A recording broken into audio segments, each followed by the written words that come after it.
Top 6 ನ decide ಮಾಡೋದಕ್ಕೆ ಇವಾಗ ಧ್ರುವಂತ್ ವರ್ಸಸ್ ಗಿಲ್ಲಿ ಅವ್ರ ನಡುವೆ ಒಂದು ಟಾಸ್ಕ್ ಆಗಿದೆ. ಈ ಒಂದು ಟಾಸ್ಕ್ ಅಲ್ಲಿ ಗೆದ್ದಿದ್ದಾರು. ಅದೇ ತರ ಧ್ರುವಂತ್ ಅವ್ರಿಗೆ ಹೇಗೆ ಚಾನ್ಸ್ ಸಿಕ್ತು ಒಬ್ರನ್ನ ಡಿಸೈಡ್ ಮಾಡೋದಕ್ಕೆ ಫುಲ್ ಡೀಟೇಲ್ ಆಗಿ ಈ ವಿಡಿಯೋದಲ್ಲಿ ನೋಡೋಣ.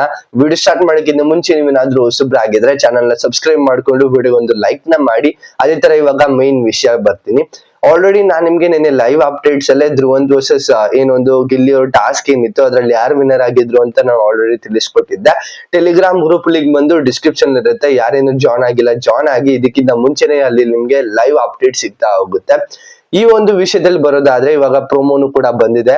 ಈ ಒಂದು ಧ್ರುವಂತ್ ವರ್ಸಸ್ ಗಿಲ್ಲಿ ಅವ್ರ ನಡುವೆನೂ ಒಂದು ಟಾಸ್ಕ್ ಆಗಿದೆ. ಇವಾಗ ಧ್ರುವಂತ್ ಅವರು ಹೇಗೆ ಸೆಲೆಕ್ಟ್ ಆದ್ರು ಈ ಒಂದು ಟಾಸ್ಕ್ ಅಲ್ಲಿ ಗಿಲ್ಲಿಯನ್ನ ಅಂದ್ರೆ ಆಪೋನೆಂಟ್ ಆಗಿ ಡಿಸೈಡ್ ಮಾಡೋದಕ್ಕೆ ಅಂತ. ಮೇನ್ ಆಗಿ ಈ ಟಾಸ್ಕ್ ಬಂದು ಟಾಪ್ 6 ಸೆಲೆಕ್ಷನ್ ಆಗುತ್ತೆ. ಇವಾಗ ಈ ವಾರದ ಟಾಸ್ಕ್ ಎಲ್ಲಾರು ಯಾರು ಗೆಲ್ತಾರೋ, ಕ್ಯಾಪ್ಟನ್ಸಿ ಇರೋದಿಲ್ಲ ಅಲ್ವಾ, ಯಾರು ಗೆಲ್ತಾರೋ ಕೊನೆವರ್ಗುನು ಬಿಡ್ದಂತೆ ಅಂದ್ರೆ ಸೋಲ್ದಂತೆ ಯಾರು ಗೆಲ್ತಾರೋ ಅವರು ಡೈರೆಕ್ಟ್ ಆಗಿ ಟಾಪ್ 6 ಗೆ ಎಂಟ್ರಿನ ಕೊಡ್ತಾರೆ. ಅಂದ್ರೆ ಫೈನಲಿಸ್ಟ್ ಆಗಿ ಸೆಲೆಕ್ಟ್ ಆಗ್ತಾರೆ. ಇವಾಗ ಧನುಷ್ ಅವ್ರು ಸೆಲೆಕ್ಟ್ ಆಗಿದಾರಲ್ಲ, ಅದೇ ತರ ಇವಾಗ ಫೈನಲಿಸ್ಟ್ ಆಗಿ ಇನ್ನೊಬ್ರು ಯಾರಾದ್ರೂ ಸೆಲೆಕ್ಟ್ ಆಗೋ ಚಾನ್ಸಸ್ ಜಾಸ್ತಿ ಇದೆ. ಈ ಮಧ್ಯದಲ್ಲಿ ಮಿಡ್ ವೀಕ್ ಎಲಿಮಿನೇಷನ್ ಕೂಡ ಇದೆ. ಮಿಡ್ ವೀಕ್ ಎಲಿಮಿನೇಷನ್ ಬುಧವಾರ ರಾತ್ರಿ ನಡೆಯುತ್ತೆ. ಅದನ್ನ ಗುರುವಾರ ಟೆಲಿಕಾಸ್ಟ್ ಮಾಡ್ತಾರೆ. ಅದ್ ರಿಲೇಟೆಡ್ ಆಗಿ ಅಪ್ಡೇಟ್ ಬಂದ್ರೆ ಟೆಲಿಗ್ರಾಮ್ ಗ್ರೂಪ್ ಅಲ್ಲಿ ಹಾಕ್ತಾ ಇರ್ತೀನಿ, ನೀವು ನೋಡ್ಕೊಳ್ಳಿ. ಅವಾಗ ಈ ಒಂದು ವಿಷಯದಲ್ಲಿ ಬರೋದಾದ್ರೆ ಟಾಪ್ 6 ಸೆಲೆಕ್ಷನ್ ಆಗತ್ತೆ. ಮತ್ತೆ ಇವಾಗ ಧ್ರುವಂತ್ ಅವ್ರನ್ನೇ ಏನಕ್ಕೆ ಇಲ್ಲಿ ಸೆಲೆಕ್ಟ್ ಮಾಡುದು ಅಂತ ಅಂದ್ರೆ, ಇವಾಗ ಧನುಷ್ ಅವ್ರಿಗೆ ಒಂದು ಪವರ್ ನ ಕೊಟ್ಟಿರ್ತಾರೆ. ಈ ಒಂದು ಪವರ್ ಅಲ್ಲಿ ಫಸ್ಟ್ ನಾಮಿನೇಷನ್ಸ್ ಅಲ್ಲಿ ಡೈರೆಕ್ಟ್ ಆಗಿ ಧ್ರುವಂತ್ ಅವ್ರನ್ನ ನಾಮಿನೇಟ್ ಮಾಡಿರ್ತಾರೆ. ಅದೇ ತರ ಬಿಗ್ ಬಾಸ್ ಅವರು ಇನ್ನೊಂದು ಪವರ್ ನ ಕೊಟ್ಟಾಗ ಧ್ರುವಂತ್ ನ ಸೆಲೆಕ್ಟ್ ಮಾಡ್ತಾರೆ. ಏನಕ್ಕೆ ಅಂತ ಅಂದ್ರೆ, ಧ್ರುವಂತ್ ಅವರು ಈ ವಾರದ ಟಾಸ್ಕ್ ಅಲ್ಲಿ ಅವ್ರು ಯಾರನ್ನ ಡಿಸೈಡ್ ಮಾಡ್ತಾರೋ, ಆಪೋನೆಂಟ್ ಆಗಿ ಯಾರು ಡಿಸೈಡ್ ನ ಮಾಡ್ತಾರೋ ಅವ್ರ ಎಲ್ಲಾರ ನಡುವೆನೂ ಕೂಡ ಇವ್ರು ಗೆಲ್ಬೇಕು. ಒಂದು ಟಾಸ್ಕ್ ಸೋತ್ರುನು ಅವ್ರ ಮತ್ತೆ ನಾಮಿನೇಷನ್ ಬಂದು ಅವ್ರು ಮತ್ತೆ ನಾಮಿನೇಟ್ ಆಗಿ ಈ ವಾರದ ಅಂದ್ರೆ ಟಾಪ್ 6 ರೇಸ್ ಇಂದ ಹೊರಗಡೆ ಬರ್ತಾರೆ. ಅದೇ ತರ ಇವಾಗ ಧ್ರುವಂತ್ಗೆ ಫಸ್ಟ್ ಅವಕಾಶ ಸಿಕ್ಕಿರೋದ್ರಿಂದ ಆಪೋನೆಂಟ್ ಆಗಿ ಗಿಲ್ಲಿ ಅವ್ರನ್ನ ಸೆಲೆಕ್ಟ್ ಮಾಡ್ತಾರೆ. ಒಂದಿಷ್ಟು ಚಾಲೆಂಜ್ ಮತ್ತೆ ಒಂದು ಕಾರಣಗಳನ್ನು ಕೊಡ್ತಾರೆ. ಗಿಲ್ಲಿ ಅವ್ರು ಬಂದು ಕಾಮಿಡಿ ಬಿಟ್ಟು ಅವ್ರಿಗೆ ಏನು ಇಲ್ಲ. ಆ ಒಂದು ಕ್ಯಾಟಗರಿಲಿ, ಆ ಒಂದು ಟಾಸ್ಕ್ ಕ್ಯಾಟಗರಿಲಿ ಅವ್ರ ಕಾಂಟ್ರಿಬ್ಯೂಷನ್ 0 ಇದೆ. ಅಂದ್ರೆ ಟಾಸ್ಕ್ ಅಲ್ಲಿ ಯಾವುದೇ ರೀತಿ ಅವರು ಗೆದ್ದಿಲ್ಲ. ಆಲ್ಮೋಸ್ಟ್ ಅವ್ರ ಅಪೋನೆಂಟ್ ಬಂದ್ರೆ ನಾನು ನಾರ್ಮಲ್ ಆಗಿ ಗೆಲ್ತೀನಿ, ಅವ್ರ ಆಪೋನೆಂಟ್ ಬಂದಾಗೆಲ್ಲಾನು ಕೂಡ ಗೆದ್ದಿದ್ದೀನಿ ಅಂತ ಒಂದು ಓಪನ್ ಚಾಲೆಂಜ್ ನ ಇಟ್ಟು ಇಲ್ಲಿ ಆ ಒಂದು ಟಾಸ್ಕ್ ಅನ್ನ ಆಡ್ತಾರೆ. ಅದೇ ತರ ಆ ಒಂದು ಟಾಸ್ಕ್ ಅಲ್ಲಿ ಧ್ರುವಂತ್ ಅವರೇ ಗೆಲ್ತಾರೆ ಅಂತಾನೆ ಅನ್ಬೋದು.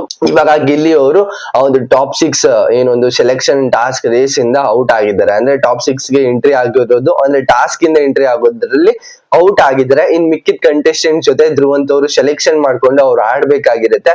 ಒಂದು ಮ್ಯಾಚ್ ಸೋತ್ರುನು ಅವ್ರು ಮತ್ತೆ ನಾಮಿನೇಷನ್ಸ್ ಗೆ ಬಂದು, ಆದ್ರೆ ಇದರಲ್ಲಿ ಯಾರು ಗೆಲ್ತಾರೋ ಅವ್ರು ನಾಮಿನೇಷನ್ ಇಂದನೂ ಕೂಡ ಹೊರಗಡೆ ಬರ್ಬೋದು, ಸೇವ್ ಆಗ್ಲೂ ಕೂಡ ಬರ್ಬೋದು. ಅದು ಒಂದು ಮೇನ್ ಥಿಂಕಿಂಗ್ ಪಾಯಿಂಟ್ ಅಂತ ನೆನ್ಕೊಳ್ಬಹುದು, ಒಂದು ಅಡ್ವಾಂಟೇಜಸ್ ಪಾಯಿಂಟ್. ಆ ಒಂದು ಟಾಸ್ಕ್ ಏನಾದ್ರು ಗೆದ್ರೆ ನಾಮಿನೇಷನ್ ಇಂದನೂ ಕೂಡ ಹೊರಗಡೆ ಬರ್ಬೋದು, ಎಲಿಮಿನೇಷನ್ ಇಂದನೂ ಕೂಡ ಪಾರ್ ಆಗ್ಬೋದು. ಅದಾದ್ಮೇಲೆ ಕಂಟಿನ್ಯೂಸ್ ಆಗಿ ಟಾಸ್ಕ್ ಗೆದ್ರೆ ಟಾಪ್ 6 ಗೆ ಡೈರೆಕ್ಟ್ ಆಗಿ ಎಂಟ್ರಿನ ಕೊಡ್ಬೋದು. ಈ ವೀಕು ಎರಡೆರಡು ಎಲಿಮಿನೇಷನ್ ಇರೋದು, ಒಂದು ಮಿಡ್ ವೀಕ್ ಎಲಿಮಿನೇಷನ್ ಮತ್ತೆ ವೀಕೆಂಡ್ ಎಲಿಮಿನೇಷನ್. ಈ ಮಿಡ್ ವೀಕ್ ಅಲ್ಲಿ ಯಾರಾದ್ರೂ ಎಲಿಮಿನೇಟ್ ಆಗ್ಬೋದು, ಅನ್ಎಕ್ಸ್ಪೆಕ್ಟೆಡ್ ಆಗಿ ಎಲಿಮಿನೇಷನ್ ಆಗುತ್ತೆ. ಬುಧವಾರ ಬೆಳಗ್ಗೆವರೆಗೂ ಕೂಡ ಒಂದು ವೋಟಿಂಗ್ ಲೈನ್ ಅಪ್ ಓಪನ್ ಆಗುತ್ತೆ. ಬುಧವಾರ ರಾತ್ರಿ ಎಲಿಮಿನೇಷನ್ ಆದ್ಮೇಲೆ ಗುರುವಾರ ನಿಮ್ಗೆ ಟೆಲಿಕಾಸ್ಟ್ ಮಾಡ್ತಾರೆ ಅಂತಾನೆ ಅನ್ಬೋದು. ಒಂದು ಇಂಟ್ರೆಸ್ಟಿಂಗ್ ಆಗಿರೋ ಪಾಯಿಂಟ್. ಎಲ್ಲಾರು ಕೂಡ ಯೋಚನೆ ಮಾಡ್ತಿದ್ರಿ ಯಾವಾಗ ಮಿಡ್ ವೀಕ್ ಎಲಿಮಿನೇಷನ್ ಬರುತ್ತೆ, ಇನ್ ಎರಡೇ ವಾರ ಇರೋದಲ್ವಾ ಈ ಒಂದು ಗ್ರ್ಯಾಂಡ್ ಫಿನಾಲೆ 18ನೇ ತಾರೀಕು ನಡೆಯುತ್ತೆ ಅಂತ. ಅಂದ್ರೆ ಇವಾಗ 2 ಎಲಿಮಿನೇಷನ್, ನೆಕ್ಸ್ಟ್ ಟಾಪ್ 6 ಗೆ ಡಿಸೈಡ್ ಮಾಡಿ ಅಲ್ಲಿ ಟಾಪ್ 5 ಗೆ ಕನ್ವರ್ಟ್ ಮಾಡಿ ನೆಕ್ಸ್ಟ್ ವಿನ್ನರ್ ನ ಅನೌನ್ಸ್ ಮಾಡ್ತಾರೆ ಅಷ್ಟೇ. ಈ ಒಂದು ಟಾಸ್ಕ್ ಕೂಡ ಇಂಟ್ರೆಸ್ಟಿಂಗ್ ಆಗಿದೆ. ಇದ್ರಲ್ಲೂ ಕೂಡ ಗಿಲ್ಲಿ ಅವರು ಸ್ಟ್ರಾಟಜಿನ ಯೂಸ್ ಮಾಡ್ತಾರೆ. ಆ ಒಂದು ಕ್ರಿಯೇಟಿವ್ ಟಾಸ್ಕ್ ಏನಿದೆ ಇವಾಗ ಬರ್ತಿದೆ, ಇದು ಸೀಸನ್ ಕೊನೆಯಲ್ಲಿ ಬರ್ತಿದೆ. ಸ್ಟಾರ್ಟಿಂಗ್ ಅಲ್ಲೆಲ್ಲ ಆ ಒಂದು ಕ್ರಿಯೇಟಿವ್ ಆಗಿ ಟಾಸ್ಕ್ ನ ಮಾಡ್ತಿರೋದು ಬಿಗ್ ಬಾಸ್ ಟೀಮ್ ಅಲ್ಲಿ ನೋಡೇ ಇರ್ಲಿಲ್ಲ. ಈ ಒಂದು ಕ್ರಿಯೇಟಿವ್ ಟಾಸ್ಕ್ ಕೂಡ ಬಂದಿದೆ. ಈ ಒಂದು ಟಾಸ್ಕ್ ಅಲ್ಲಿ ಧ್ರುವಂತ್ ಅವರು ಗೆದ್ದಿದ್ದಾರೆ. ಆಲ್ಮೋಸ್ಟ್ ಎಲ್ಲಾರು ಕೂಡ ಧ್ರುವಂತ್ ಅವ್ರಿಗೆ ಸಪೋರ್ಟ್ ಮಾಡ್ತಿದ್ರು. ಕಾವ್ಯ ಅವರು ಗಿಲ್ಲಿನ ಸಪೋರ್ಟ್ ಮಾಡ್ತಿದ್ರು. ಅಶ್ವಿನಿ ಅವರಲ್ಲೇ ಧ್ರುವನ್ನ ಸೆಲೆಕ್ಟ್ ಮಾಡ್ತಿದ್ರು. ಧ್ರುವಂತ್ ಅವ್ರಿಗೆ ಉಸ್ತುವಾರಿಯಾಗಿ ರಘು ಇದ್ರು. ಅದೇ ತರ ಗಿಲ್ಲಿ ಅವ್ರಿಗೆ ಉಸ್ತುವಾರಿಯಾಗಿ ಅಶ್ವಿನಿ ಏನೋ ಇದ್ರು ಅಂತ ಅನ್ಸುತ್ತೆ. ಬಟ್ ಅದ್ರಲ್ಲೂ ಕೂಡ ಒಂದ್ ಸ್ವಲ್ಪ ಡೌನ್ ಆಗಿದ್ದಾರೆ ಟಾಸ್ಕ್ ಅಲ್ಲಿ. ಅದೇ ತರ ಅವ್ರು ಯಾವ್ದೇ ರೀತಿ ಟಾಸ್ಕ್ ಆಡೋಂತಿಲ್ಲ, ನಾಮಿನೇಷನ್ಸ್ ಗೆ ಇದ್ದಾರೆ ಗಿಲ್ಲಿ ಅವರು. ಬಟ್ ಎಲ್ಲಾರ್ಗು ಗೊತ್ತು ಅವರು ನೆಕ್ಸ್ಟ್ ಫಿನಾಲೆ ವೀಕ್ ಗೆ ಎಂಟ್ರಿ ಕೊಡ್ತಾರೆ ಅಂತ. ಯಾರು ತಲೆ ಕೆಡ್ಸ್ಕೋಬೇಡಿ. ನಾರ್ಮಲ್ ಆಗಿ ಈ ಒಂದು ಟಾಸ್ಕ್ ಇಂಟ್ರೆಸ್ಟಿಂಗ್ ಆಗಿತ್ತು. ನೆಕ್ಸ್ಟ್ ಏನಾದ್ರು ಲೈವ್ ಅಪ್ಡೇಟ್ಸ್ ಬಂದ್ರೆ ಟೆಲಿಗ್ರಾಮ್ ಗ್ರೂಪ್ ಅಲ್ಲಿ ಹಾಕಿರ್ತೀನಿ. ಟೆಲಿಗ್ರಾಮ್ ಗ್ರೂಪ್ಗೆ ಯಾರೇನು ಜಾಯ್ನ್ ಆಗಿಲ್ಲ ಜಾಯ್ನ್ ಆಗಿ ಇದೇ ರೀತಿ ಸಪೋರ್ಟ್ ಮಾಡಿ ಅಂತ ಹೇಳ್ತಾ ಇದಿಷ್ಟೊಂದು ಪ್ರೊಮೋ ರಿವ್ಯೂ ಮತ್ತೆ ಮಿಡ್ ವೀಕ್ ಎಲಿಮಿನೇಷನ್ ಬಗ್ಗೆ, ಈ ಒಂದು ಯಾರು ಗೆದ್ರು ಟಾಸ್ಕ್ ಗೆದ್ರು ಹೇಗೆ ಸೆಲೆಕ್ಷನ್ ಆದ್ರು ಧ್ರುವಂತವ್ರು ಅಂತ ಫುಲ್ ಕಂಪ್ಲೀಟ್ ಆಗಿದೆ. ಇದಿಷ್ಟು ಒಂದು ವಿಡಿಯೋ ಆಗಿರುತ್ತೆ. ಈ ವಿಡಿಯೋ ನಿಮ್ಗೆ ಇಷ್ಟ ಆಗಿದ್ರೆ ದಯವಿಟ್ಟು ಒಂದು ಲೈಕ್ ಶೇರ್ ಕಮೆಂಟ್ ಸಬ್ಸ್ಕ್ರೈಬ್ ಮಾಡ್ಕೊಂಡು ನೋಡ್ತಿದ್ರೆ ದಯವಿಟ್ಟು ಸಬ್ಸ್ಕ್ರೈಬ್ ಮಾಡ್ಕೊಂಡು ಸಪೋರ್ಟ್ ಮಾಡಿ ಅಂತ ಹೇಳ್ತಾ ನೆಕ್ಸ್ಟ್ ಸಿಗೋಣ. ಬೈ ಬೈ, ಥ್ಯಾಂಕ್ ಯು, ನಮಸ್ಕಾರ.